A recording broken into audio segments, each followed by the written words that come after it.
Hello, India! What a crowd, massive. So my dear brothers and sisters, my dear friends, I want to ask you, are you all excited? This excitement was there when I visited Samir's house first time. मैंने पहली बार जब समीर का घर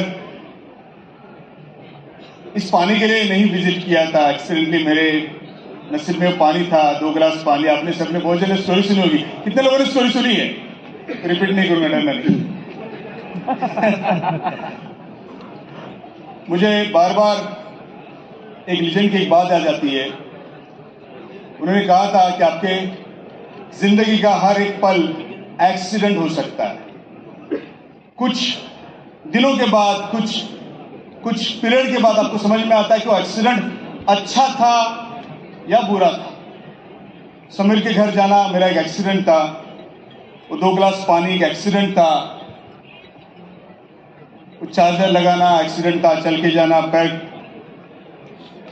करना, क्या कहते हैं, tap करना एक्सीडेंट था। एनीवे, हर एक स्टोरी के पीछे एक स्टोरी होती है। और अगर मैं आपको एनर्जी के शुरुआत के दिन, मेरी शुरुआत के दिन, लास्ट मंथ मुझे 7 साल हुए इस कंपनी में, लेकिन मैंने डेमो देखा था 15 मार्च 2015। और मुझे याद है मैं एक 21 साल के बच्चे के सामने बैठा था, मेरी उम्र 41 उस वक्त। लाइफ में पूरी तरह से ब्रोक, टूटा हुआ बंदा, नया जॉब पकड़ा था एक कंपनी में एज ए ट्रेनर। और हर दिन, जो लोग बॉम्बे से जानते हैं मुझे, मतलब इस चीज को जो मैं बोलने वाला हूं, कि मैं डोंबिवली से घाटकोपर सुबह ट्रेन के धक्के खाते चढ़ता था, मेट्रो चेंज करता था, अंधेरी उतरता था, फिर अंधेरी से गोरेगांव ट्रेन पकड़ता था, फिर ऑटो करके मेरे ऑफिस में आता था, और फिर वापस की जर्नी ऐसी होती थी। और उस धक्के खाते ट्रेन के, मैं सोचता कि बीइंग अ नेटवर्कर, कई सालों से जो नेटवर्कर हूं, सपने देखे, लोगों को सपने दिखाए। चाय 2 रुपए की आती थी उस वक्त, कटिंग कहते थे हम उसको। 2 रुपए की चाय पीते पीते हम बात करते थे कि तेरा भी हवाई जहाज आएगा। ऐसे सपने पागल की तरह। और फिर मैं ट्रेन के धक्के खाते ट्रेन में चढ़ रहा हूं और सोच रहा हूं आपकी सैलरी आएगी तो कितने पता नहीं EMIs देने हैं। इस तरह से जिंदगी थी। एक दिन अचानक से कैंगन पानी से टकराव हो गया। मैं देखने नहीं गया था, आपको मालूम है, लेकिन फिर उस दिन, जिस दिन मैंने डेमो देखा, एक 21 साल का बच्चा मेरे सामने था। मुझे नहीं पता कि मेरा मेंटर होने वाला था कुछ दिन के अंदर। दोस्तों, मुझे बहुत ज्यादा वो वाली भाषा नहीं आती, मैं बड़ा दिल से बात करना पसंद करता हूं। और आप लोगों को जो मेरे दिल में मैं बोलूंगा, और आप भी आपके दिल से भी बोलूंगा, आप ही के दिल की बात होगी। मैं तहे दिल से शुक्रगुजार हूं मिस्टर और मिसेस ओशिरो का। शायद उनको भी पता नहीं था कि 1974 में जो उन्होंने क्रिएट किया, आने वाले 40 सालों के बाद भारत से कई लाखों लोगों की जिंदगी संवारने में उस अपॉर्चुनिटी की हेल्प होगी, उनको भी शायद पता नहीं था। मैं आपको बोलता हूं कि मैंने जब मैं मशीन देखी, मेरा एक छोटा सा सपना था। There is a proverb called, "The man who has a dream will never be denied." The man has a dream will never be denied. लेकिन मेरा ड्रीम क्या था? मेरा ड्रीम कोई खास बड़ा ड्रीम नहीं था। मेरा ड्रीम, मेरी जरूरत थी।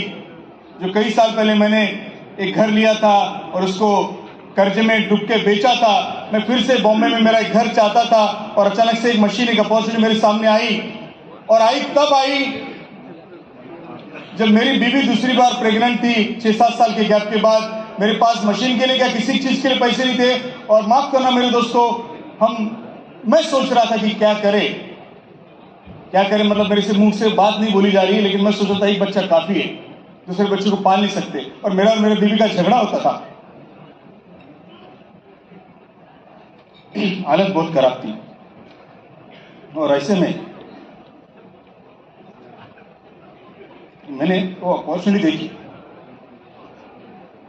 मुझे लगा, मैंने जो कई सालों से जो देखा है कि केवल एक प्रोडक्ट जो इजीली सब चीज के ऊपर काम कर सकता है, जो किसी को भी इजीली दे सकते हैं, बहुत ज्यादा उसमें कॉम्प्लिकेशन नहीं कि घुटनों के लिए यूज करो, हाथ के लिए यूज करो, दिमाग के लिए यूज करो, कोई कॉम्प्लिकेशन नहीं। और फिर प्रोडक्ट की प्राइस भी प्रीमियम है कि भाई तू एक भी बेचेगा तो तेरी महीने की खर्चा चल जाएगा। माफ करना मेरे दोस्तों, आज हम बड़े सपनों की बात करते, उस वक्त मेरा कोई बड़ा सपना नहीं था, मेरी जरूरत ही मेरा शायद सपना था। और फिर मेरे सामने उस 21 साल के बच्चे ने, मिंगवे ने, I am very thankful to this family, मिंगवे, सैमसिया, कोरा, जिन्होंने हमको पाला पोसा शुरुआत के दिनों में। Please big apologies for them. मैं तहे दिल से शुक्रगुजार हूं समीर पोद्दार का। अगर वो बंदा नहीं होता, मैं आपको बोलता हूं, I am so sorry being emotional, अगर वो बंदा नहीं होता तो इंडिया में शायद सैम नहीं आता। और मैं आपको बोलता हूं, मिंगवे ने मेरे सामने अपने फादर को फोन किया, hey Sam, we are extending India for more 3 months, this is not our last trip, I finally got a person.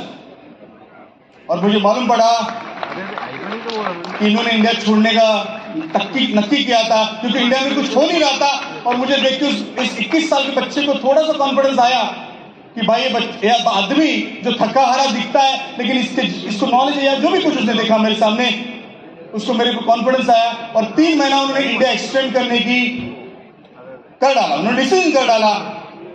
उनको ये नहीं मालूम था कि इस आदमी के जेब में कुछ पैसा नहीं है। मेरे पास 3 महीने अगले कोई पैसा नहीं था मशीन लेने के लिए, और मैंने कोई शायद मुश्किल से सेल किए, 3 सेल किए, वो भी बिना मशीन के। कंसाइनमेंट मशीन नाम का एक कंसेप्ट मलेशिया में होता था, वो सारी स्टोरी आपको मालूम है। मैं आपको बात बोलता हूं, मैं यहाँ पे कैंगन में, मेरे पास फूटी कौड़ी नहीं थी जब मैं आया। मेरा सपना था कि मैं बॉम्बे में पहले कहीं रहता था, मेरा बॉम्बे में 1 BHK का घर हो जो 1 करोड़ के नीचे कभी भी नहीं मिलता था, आज तो मिलता ही नहीं है। और मैं आपको बोलूं, मैं ज्यादा नहीं बोलता, समय का सीमा है, 2 मिनट बात करूंगा। इस कैंगन में मशीन खरीदने के लिए मुझे 4 महीने लगे। सैलरी जमा की, मेरा पहले बिजनेस का कुछ स्टॉक था वो बेचा, बीबी के कुछ गहने बेचे, मैंने मेरी पहली मशीन ली। हर बार बीबी को फंसाया मैंने, यही धंधा फिर दूसरा धंधा। इस टाइम बीबी नहीं, मतलब फंसी, लेकिन मैं नहीं फंसा, मैं सक्सेस हुआ। कैंगन प्रोडक्ट में दम था। मैं आपको बोलता हूं, मैंने मेरा खुद का घर 3 करोड़ का तीसरे साल में कैंगन के लिए। और जो जाते जाते मैं अभी आपको एक बात बोलूंगा, प्लीज नोट करना कि भाई एक बार, जैसे अभी अमित जी ने बहुत अच्छी बात बोली कि आप मजाक में कुछ सोचते हो, फिर वो सीरियस हो जाता है। तो बात ऐसी है कि मैंने घर का सोचा था, मैंने घर लिया, और फिर मुझे मेरे गुरु ने एक मंत्र बोला था कि राजन, तेरा काम है show the plan, show the plan, show the plan. मैं कैंगन में उसको थोड़ा सा कन्वर्ट करता हूं, show the demo, show the demo, show the demo, show the demo.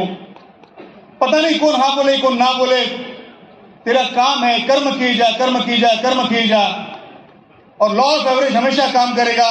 10 में से 1 पक्का हाँ बोलेगा। बहुत लोग बोलते हैं सर सक्सेस नहीं मिला, तुमने डेमो कितने दिखाए? यहां पे बैठे बहुत सारे लोग हैं जिन्होंने 50-50, 100-100 डेमो दिखाए, और फेलियर के बाद फिर आज वो -3 और -4 है।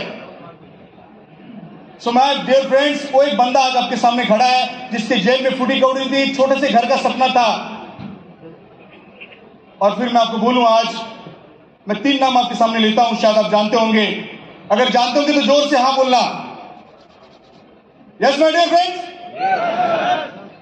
क्या इंडियन क्रिकेट टीम में आप शार्दुल ठाकुर का नाम जानते हो? शायद अभिषेक नायर का नाम जानते हो? शायद धवल कुलकर्णी का नाम जानते हो? कोई फर्क नहीं पड़ता, क्योंकि मैं सच बात बोल रहा हूं, कोई फर्क नहीं पड़ता। दोस्तों, आज ये लोग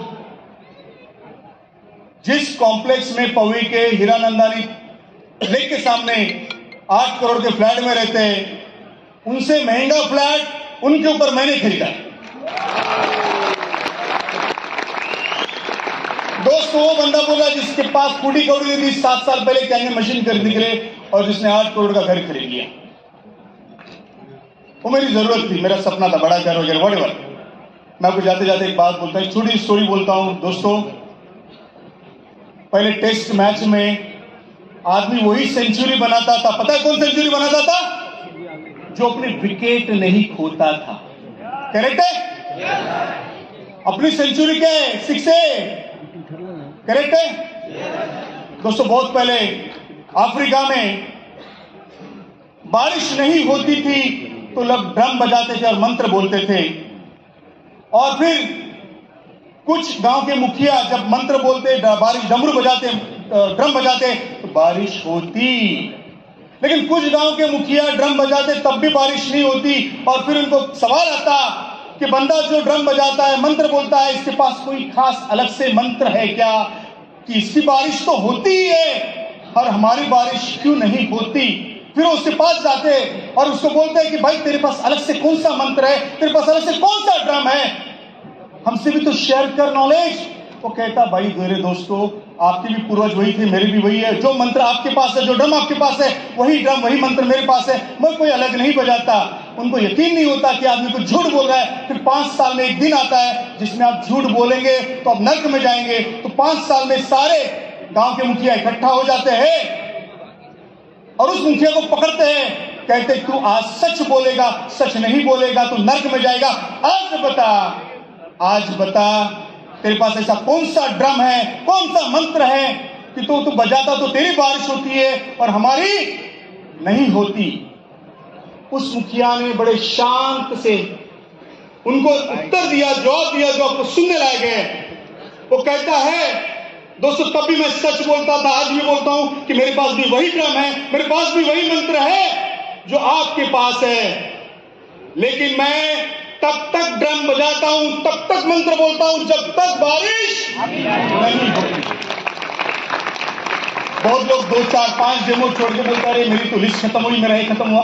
दोस्तों, छोड़ना नहीं, इस बिजनेस का मंत्र है टिके रहो। क्या है मंत्र?